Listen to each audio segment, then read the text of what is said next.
সাম্প্রতিক সময়ে বাংলাদেশ শ্রীলঙ্কা দৌরত্ব উত্তাপ ছড়িয়েছে বেশ।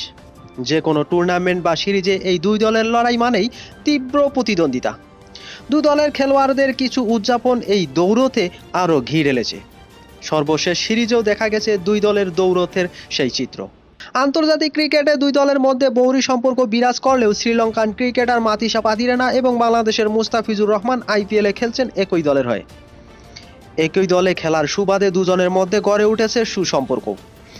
সম্প্রতি এই সম্পর্ক নিয়ে কথা বলেছেন পাতিরানা। সম্প্রতি একটি বাণিজ্যিক প্রতিষ্ঠানের অনুষ্ঠানে অংশ নিয়েছেন চেন্নাইয়ের বেশ কয়েকজন ক্রিকেটার।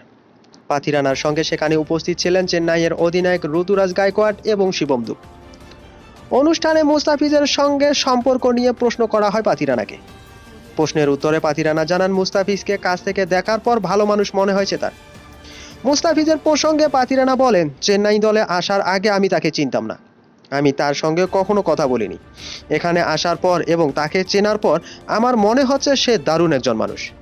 আইপিএলের সময়টা এখন দারুণ কাটছে মুস্তাফিজ এবং পাতিরানার। দুজনেই এখন পর্যন্ত বল হাতে বেশ সফল। 5 ম্যাচ খেলা মুস্তাফিজের উইকেট 10টি।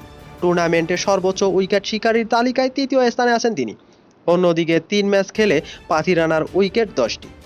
তো বাংলার অভিজ্ঞ পেসার মুস্তাফিজ সম্পর্কে মাতিসা পাতিরানা যে মন্তব্য করেছেন, সে মন্তব্যের উপর নির্ভর করে আপনাদের যদি কোনো মন্তব্য থাকে তাহলে অবশ্যই কমেন্টে জানাবেন।